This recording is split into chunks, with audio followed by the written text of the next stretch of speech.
Hello दोस्तों, हमारे YouTube channel पर आपका स्वागत है।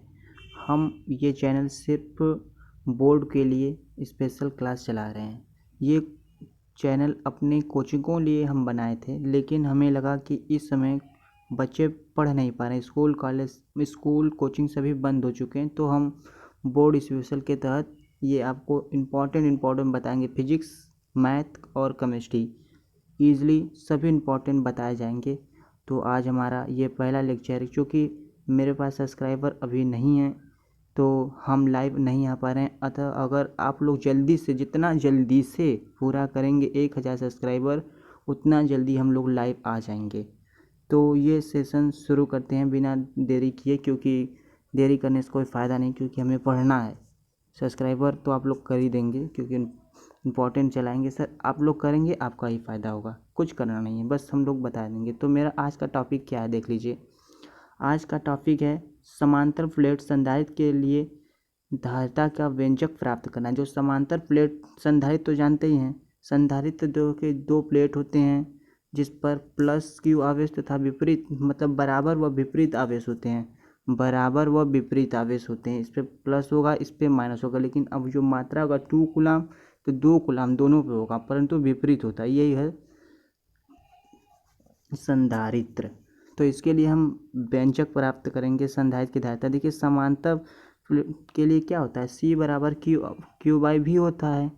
सी बराबर क्यू बाई भी। लेकिन हम समांतर प्लेट की संधारित्र के लिए धारिता प्राप्त करना है, तो इसके लिए ये बड़ी इंपॉर्टेंट है। ये बोर्ड में हर साल आता है। देखिए, हमें दिखाई नहीं दे रहा है, नहीं तो यहाँ देखिए 17 के बाद 18, 19, 20 और वेरी इंपॉर्टेंट भी है। तो हम आप लेक्चर शुरू कर देते हैं। देखिए, समांतर प्लेट के बारे में ये पढ़ लो बेटा, उसके बारे में आगे बता ही दे रहे हैं। देखो, समांतर प्लेट संधारित्र के बारे में देखिए। समांतर प्लेट संधारित्र में समान आकार की दो धातु की प्लेट P1 व P2 समांतर रखी गई। ये देखो P1, ये है P2, समांतर रखी गई हैं। ये प्लेटें एक दूसरे से स्मॉल d दूरी पर स्थित है। माना कि इनके बीच परावैद्युतांक के, इनके जो बीच में है परावैद्युतांक K भरा है। क्या भरा है? परावैद्युतांक K भरा हुआ है। जब परावैद्युतांक K भरा है, जब प्लेट P1 को प्लस क्यू आवेश दिया जाता है, प्लेट P1 को प्लस क्यू आवेश दिया जाता है, तो स्थिर वैद्युत प्रेरण द्वारा प्लेट P2 के भीतर प्लस माइनस क्यू आवेश तथा बाहरी सतह पर प्लस क्यू आवेश प्रेरित हो जाए। जब इसको हम प्लस क्यू आवेश देंगे, तो इसके भीतर माइनस आवेश स्थित हो जाता है और पृष्ठ पर प्लस क्यू आवेश हो जाता है। और देखिए, इसे हम पृथ्वी से जोड़ देते हैं। प्लेट P2 को पृथ्वी से जोड़ देते हैं, क्योंकि पृथ्वी इलेक्ट्रॉनों का भंडार है। अतः इस पर जो प्लस क्यू आवेश होगा, प्लेट P2 पर जो प्लस क्यू आवेश होगा, ये सब पृथ्वी में चला जाएगा। जितना एक्स्ट्रा प्लस क्यू आवेश रहेगा, सब पृथ्वी में चला जाएगा। तो इस प्रकार जो पृथ्वी में चला गया था, इस पर बचा क्या? बताओ भाई, बचा क्या? इस पर बचा माइनस क्यू आवेश, और इस पर क्या? प्लस क्यू आवेश। क्या ये हो गया? ये एक संधारित्र हो गया। इस प्रकार संधारित्र हमारा तैयार। अब इसके लिए संधारित्र के लिए धारिता प्राप्त करना है। ठीक, देखिए, इसमें प्लस क्यू आवेश हो गया, इस पर माइनस क्यू आवेश हो गया। इस पर प्लस क्यू, इस पर माइनस क्यू। अब इन दोनों के बीच एक वैद्युत क्षेत्र उत्पन्न हो जाएगा। प्लस क्यू और माइनस क्यू आवेश के कारण क्या है, इन दोनों के बीच एक वैद्युत क्षेत्र उत्पन्न हो जाएगा।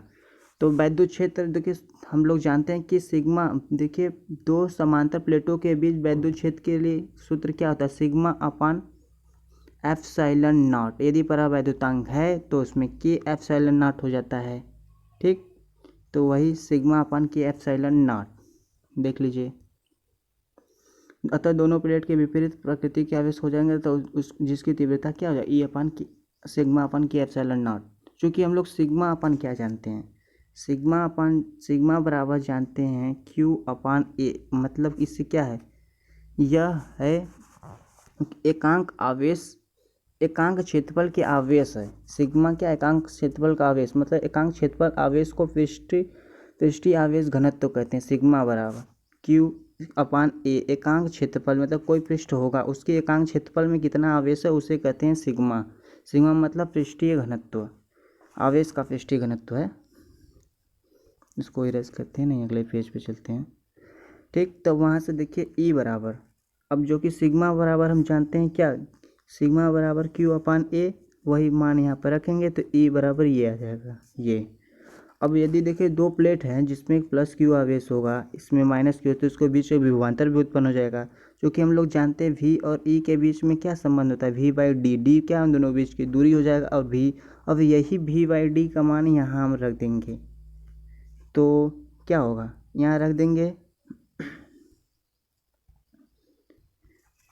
यहाँ रख देंगे तो फिर वही क्या प्राप्त हो जाएगा, ई बाई वी डी, यहाँ वी बाई डी हो जाएगा, और ये डी ऊपर भेज देंगे तो भी बराबर ये प्राप्त हो जाएगा, ये भी बराबर ये प्राप्त होगा। चूँकि अब परिभाषा जानते ही हैं संधारित्र के लिए, संधारित्र का परिभाषा से होता है सी, संधारित्र की परिभाषा से सी बराबर क्यू बाई वी, जो हमने आपको पहले ही बता दिया है, तो वही बस भी का मान यहाँ पर रख देंगे और समांतर प्लेट के लिए संधारित्र के लिए प्राप्त हो जाएगा व्यंजक। तो क्या सी बराबर तुरंत हम रखेंगे तो प्राप्त हो गया के epsilon not a upon D, यही हमारा सूत्र होता है। इसका मात्रक फैरेड होता है, फैरेड, फैरेड, फैरेड या फेराडी, फैरेड हो गया, इसका मात्रक फैरेड है। यही हमें प्राप्त करना था। ये हमारा लेक्चर बहुत ही इंपॉर्टेंट है बेटा, जल्दी से पढ़ लो। देखिए इन पर किन बातों पर निर्भर करता है, संधारित्र की धारिता किन बातों पर निर्भर करता है, देखिए सूत्र से ही स्पष्ट है। देखिए सी ए ऊपर है तो means C is directly proportional A, मतलब सी क्षेत्रफल जितना बढ़ाएंगे तो उसकी धारिता समांतर प्लेट की धारिता उतना ही अधिक होगी। जैसे कहा जाए कि किसी प्लेट के संधारित्र क्षेत्रफल दोगुना कर दिया जाए तो संधारित्र कितना हो जाएगा, तो क्या हो जाएगा, संधारित्र भी दोगुना हो जाएगा। उसी प्रकार दूरी में भी संबंध है इसका, दूरी के व्युत्क्रमानुपाती होता है, ये दूरी के क्या, संधारित्र की धारिता दूरी के व्युत्क्रमानुपाती होता है। सी इज इन्वर्सली प्रोपोर्शनल डी, मतलब दूरी जितना घटाएंगे ये इतना बढ़ जाएगा, और ये जब बढ़ाएंगे तो ये घटेगा, ये बढ़ाएंगे तो ये घटेगा। ठीक, जैसे हम कहें कि दूरी को दुगना बढ़ा दिया जाए तो क्या हो जाएगा, ये दूरी को सी को दुगना बढ़ा दिया जाए तो ये कितना हो जाएगा, आधा हो जाएगा। तो मतलब कि दूरी आधा करेंगे तो कितना हो जाएगा, दोगुना हो जाएगा। ठीक उसी प्रकार ये दूरी के व्युत्क्रमानुपाती हो गया और उसके क्षेत्रफल के समानुपाती होगा, जितना बढ़ाएंगे और इसमें जितना घटाएंगे उसी का उल्टा। ठीक, ये हमारा रहा आज का टॉपिक संधारित्र। संधारित्र प्लेटों के लिए संधारित्र का निगमन करना था, एकदम इजी टॉपिक था और बहुत ही इम्पोर्टेंट, हर बार पूछता है। तो जल्दी से सब्सक्राइब कर लेंगे हमारे चैनल को, क्योंकि आपसे इस पर डेली का डेली रूटीन के साथ सभी सब्जेक्ट का मिलते चले जाएंगे और बहुत ही इम्पोर्टेंट, मतलब बोर्ड में बैठो तो सब आए, सब आए। चलिए आज का लेक्चर यहीं पर समाप्त करते हैं। चैनल को सब्सक्राइब कर ले, चैनल को और लाइक ठोक दें।